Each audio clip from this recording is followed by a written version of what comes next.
Barca are in the Europa League again. Someone has to investigate Xavi. I don't care who it is, FBI, Interpol, United Security Council, someone has to list Xavi as a terrorist. What he's doing is similar to terrorism. There is no way you can activate so many levers, get so much funds, so much funding, sign all the players Chelsea wanted, hold players Man United wanted, and still fall into the Europa League. No. Xavi has to go. He's a club legend, forever a club legend, but then enough is enough. Xavi has to go. Now, we can't handle this. We can't handle this.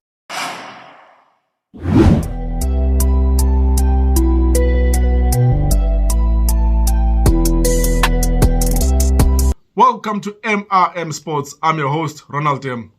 Man, Barca. You know what? Someone has to investigate Xavi. Be it Interpol, FBI, United Security Council. Someone has to investigate Xavi and make sure. Because what Xavi is doing in Catalonia right now, that's terrorism. That's first-class terrorism if there's something like that, man. We can't have Xavi at Barca anymore. No. We can't have Xavi at Barca anymore. There is no way in God's earth you're going to activate so many levers, get so much money to spend it on quality players, and some players who are not even needed at Barca.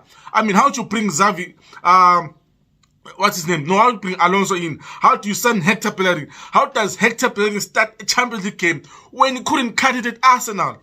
You can't do that to Barca, man. Someone has to fire Xavi. Laporte has to do his things, man. I mean, the reason why Laporte came back was to clean up Barca. And what he's now doing is worse than what the former president did. At least then we knew Barca would get a humiliation in the quarterfinal or semi-final. Or, you remember that 4-0 at Anfield? I mean, I would rather have that pain than the pain of being eliminated in the group stages of the Champions League. This is true Barcelona, man. It's more than a football club. The statement says that. It's more than a footballing club. How do you then... You know what? Before you delve down into Xavi errors, so many basic errors. How do you start to set your Busquets in midfield? I mean, Barcelona is still conceding the same goals. I mean, the carbon copy goals of the goals Barca were conceding when Xavi was there. When Xavi was captain, Barca were still conceding those same counter-attacking goals. And he's now the coach. He's supposed to see, he's supposed to know. Any supporter of Barca will tell you which goal Barca will concede. Even if you're not a supporter of Barca, if you just follow football, if you've been watching football for the past, 10 years, you know what Barca is going to do. You know how Barca is going to concede a goal. This era of Barca outscoring teams is long done and dusted, bro. Xavi has to go. He's being naive right now. For me, you know what? Let me just go through the results of the night before, at least I forget, man. We started the night with Club Brugge versus Porto. Club Brugge already through, so for them, I think that was a dead rubber game. They lost the game 4-0 to Porto. Inter Milan did their work. They're on 10 points, second of the group. They won 4-0 at home to Pleasant. Ajax versus Liverpool. I mean, Liverpool had a tough first half, but Liverpool managed to turn it around to 3-0. Napoli versus Rangers. Napoli continued to score goals, man. Napoli 3, Rangers 0. Atletico de Madrid 2, Bayer Leverkusen 2. Atletico missing a last-minute penalty, man, to send them to the Europa League. Barcelona 0, Bayern Munich 3. Expected results, really. Frankfurt 2, Marseille 1. What a kick off a game. Tottenham Hotspur 1, Sporting 1. Man, Spurs feel robbed, man. But then back to Barca, man. How does Xavi, a club legend, fail to see the mistakes? Surely when he was playing with Busquets, at some point he should have known that Busquets is no longer it. How does Xavi allow Busquets to start in the midfield, bro? Just put him on the bench. This is the biggest game. In as much as when it was time for kickoff, Barca were done and dusted in the Champions League. At least have some pride. Have some pride in your display. Try by all means to even get a draw or defeat Bayern Munich to show that, okay, I learned from my mistakes. Don't allow Bayern to come home and defeat you 3-0, man. There was a time in the Champions League when Camp Nou was a fortress. No team had won in the Camp Nou for how many seasons, man. But then this time around, you know for a fact, when Bayern comes to town, when Bayern invades Catalonia, they will put 3 or 4 or 5 past Barcelona, man. You know what? Honestly, in all honesty, for me, I don't think Xavi makes the grade. I don't see Xavi being a great coach. He's about to start in Secunda B or Championship in the Premier League, or he should have just stayed in Saudi Arabia, man. Doing all his coaching for 10 years in Saudi Arabia. Why did Xavi get the job? Like, let's be real, let's be honest. How did Xavi get the job? Why did he get the job? It's only because he's a club legend. I mean, the only club legend with... You know what? At the end of the day, man, Xavi is supposed to leave Barca. I don't care if you're a pro-Xavi fan or whatever. But Xavi, his time is up. Xavi has to leave Barcelona. There is no way Xavi should be the coach of Barca. I mean, and you know the sad part, there is no guarantee Barca will win the Europa League.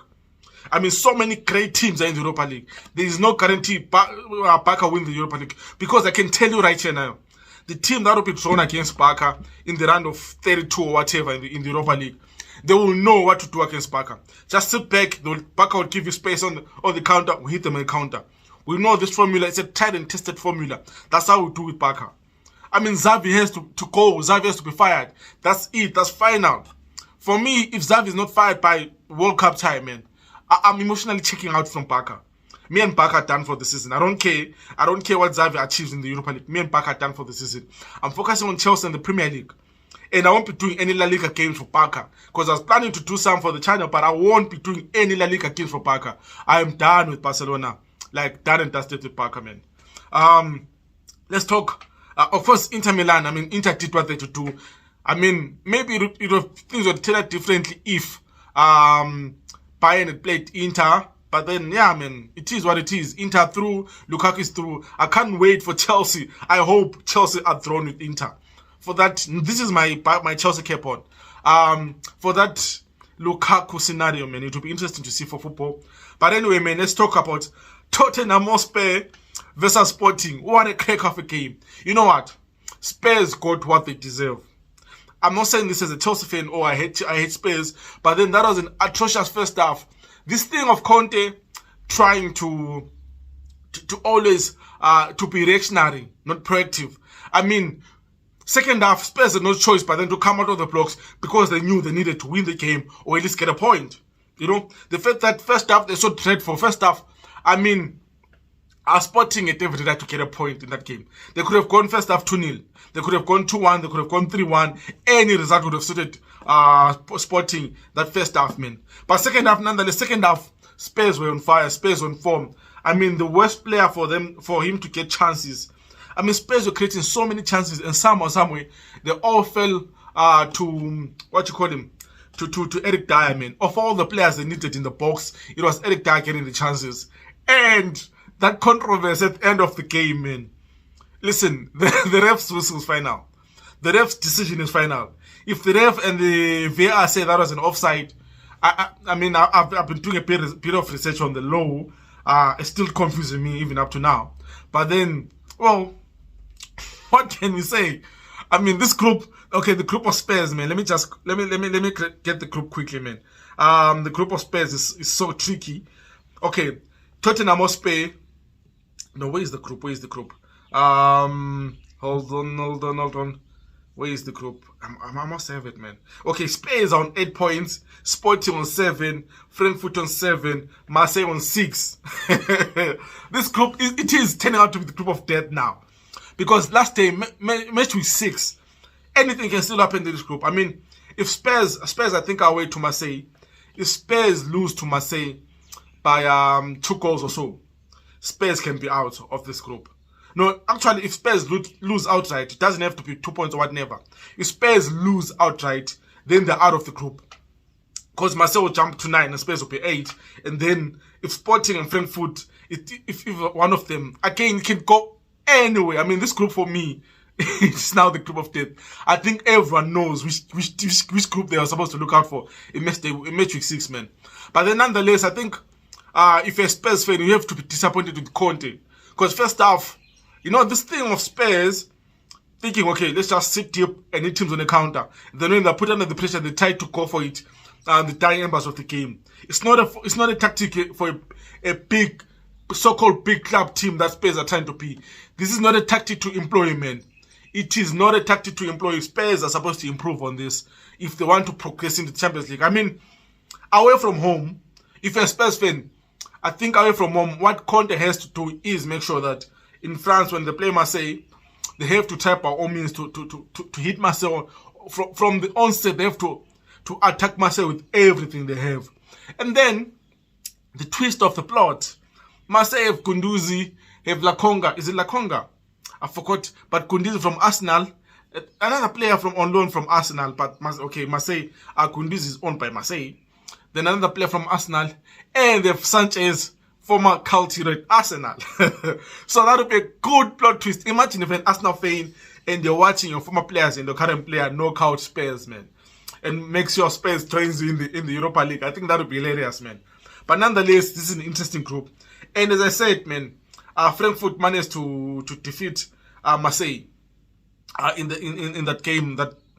This group is something else, man. This group is turning out to be one of the greatest groups in the Champions League group stages for a long time. Because pre this season, we've always seen how they're always top two teams in a group.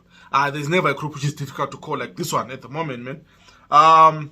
Then we move on to Atletico de Madrid. I can't believe what's going on with the Spanish teams. Season in, season out, we always knew that there are going to be three Spanish teams, La Liga teams, in the round of 16. It was a well-known fact. Everyone knew that one thing you don't want is to draw Barca, is to draw Madrid or Atletico in the round of 16, because they can't defeat anyone. But this time around, it's only Real Madrid in the round of 16, Barca in the Europa League. Let me see where Atletico are. But Atletico, I believe, Atletico are also in the Europa League. It's not a guarantee they're in the Europa League. They can even fall out of any European competition as it is, man. Because Leverkusen on 4 points, Atletico on 5 points. So if Leverkusen win the next game, and if Atletico lose the next match, they're out of the Europa League, man. But you have to be disappointed if you're an Atletico Madrid fan, man. And they're missing that penalty. That was something else. How do you miss a 90th minute penalty, man, which could potentially send you to a Champions League, okay, to keep your hopes alive, basically. And I think they have to play Porto. The last game was going to be Porto, so it was a winner takes all kind of match. But then now, anything can happen. Such is life, man. And then, of course, Liverpool versus Ajax. What a disappointing first half. How Ajax are not in front in that group, I'll never know. How Ajax didn't win that, how Ajax went in front in that first half, I'll never know. Liverpool looked so shocked, so terrified. They're dropping deeper and deeper into the own half. That was the worst first half performance I've seen from a Liverpool in a long time. Not in terms of scoreline or anything, but then in terms of confidence of the team and how the team was set up. I really thought Ajax would run away with it, but then, you know what, Salah hasn't been having the best of seasons, but then he did step up. That goal before halftime was key for Liverpool. At some point, I really thought Liverpool might fall down to the Europa League, but then that goal from Salah was key for Liverpool. In second half, Liverpool, obviously the confidence was high. They ended up winning the game. They ended up winning the game 3-0, man, which was a good result for Liverpool. They're second in the group now. They are behind Napoli in 3 points. The only way they can turn this around is, what did Napoli win? 4-1. I think Liverpool has to better that score. That's the only way Liverpool can turn it around to finish first of the group. But then I think it's all looking like Liverpool will finish second, which, considering the season they're having, it's not a bad thing. It's not a big thing for Liverpool to finish second. I think the only interesting thing is, Klopp did say to his fans they should book the Champions League final ticket, book the hotels, make sure that they'll be playing this season's Champions League final. So again, that's another promise Klopp has to keep. But it will be interesting to see which team Liverpool is drawn against in the round of 16. If it's Madrid, it'll be a good game. If it's PSG or Benfica, again, that will be a crack of a game.